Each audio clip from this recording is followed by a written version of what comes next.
السلام عليكم ورحمة الله وبركاته.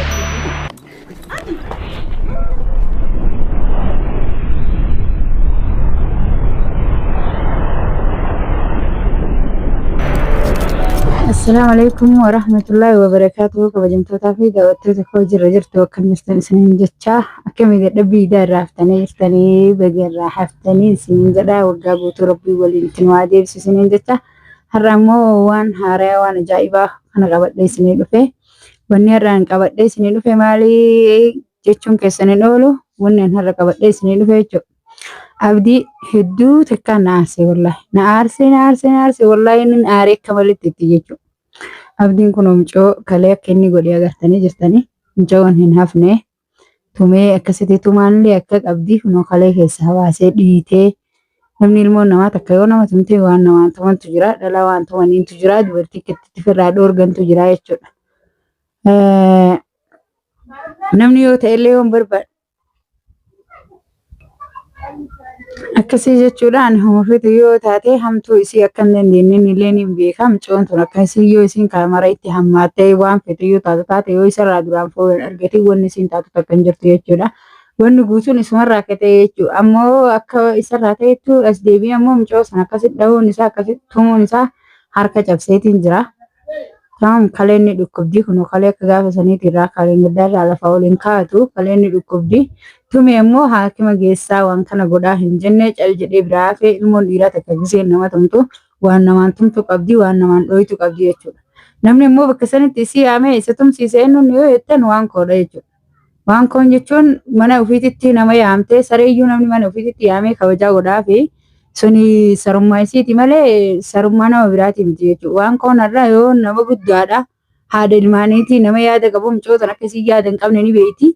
Akka isaan wal lola qaban ni beeyti. Abdii bakka san jiru osoo beeytu jechuudha. Fuutee mana fiddee mana yaamsistee mana yaamtee fi isa isii tumsiisuuf wallaahi hedduu akkanatti dhagahame taan anaa fi waan koon suutattiin wal tasarrafna inshaallah ni argitanii.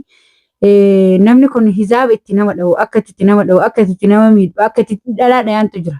Yoo ma'aare iyyuu abdiin mush waa itti darbatee isiin dhawuu miti mush harkaan qabee dhiituu miti mush booskiin dhawuu miti yoo ma'aare iyyuu siraataan sookettaa waan laafaa yoo dhahee aadii markoon qabu aadiidha. Isitti itti balleesse yoo ka jedhu iyyuu taate jechuudha. Gowwummaa isaa ol ka'eetuma dhiitichaa fi booskiin gubbobbee jechuudha.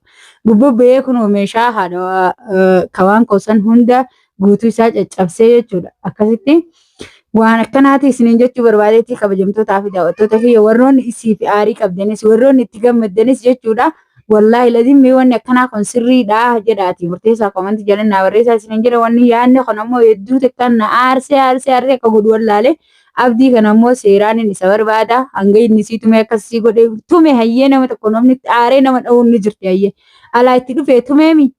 Tamam isii sanuu osoo nama kabaju taate silaa mana isii sanitti dhufee isii dha'uun qabu jechuudha. Isii kabajaa dhabuudha mana sanitti dhufee isii dha'uun.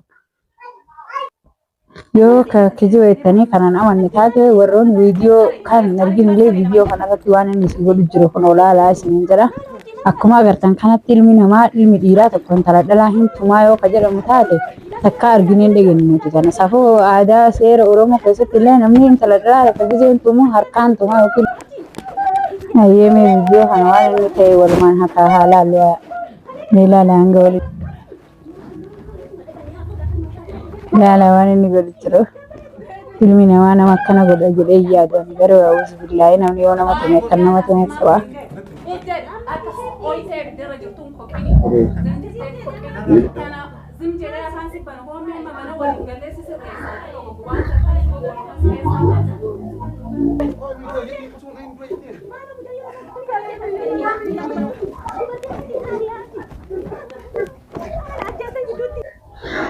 Akkasii kun viidiyoon akkuma agartan kana jira jechuudha.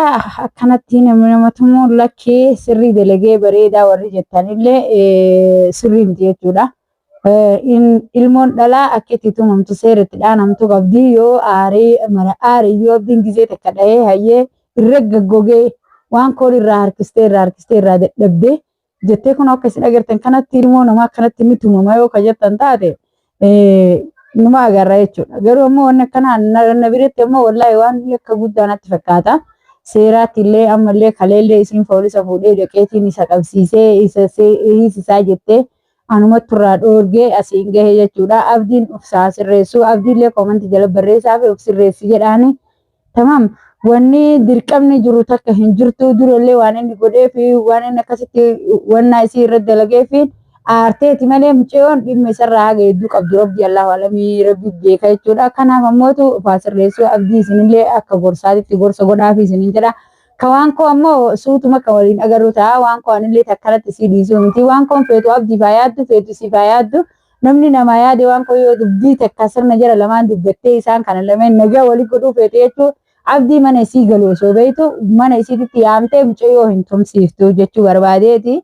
Silaa yoo yaaddeef bakkuma biraa geessitee bakkuma biraa yaamtee bakka isaan lameen kun itti waliin agarretti isii tanallee irraa gorsitellee irraa gorsiti yookiin ammoo isiin irraa dhaabatteef illee yoo isheetteef illee yoo ishee jechuu baatteef illee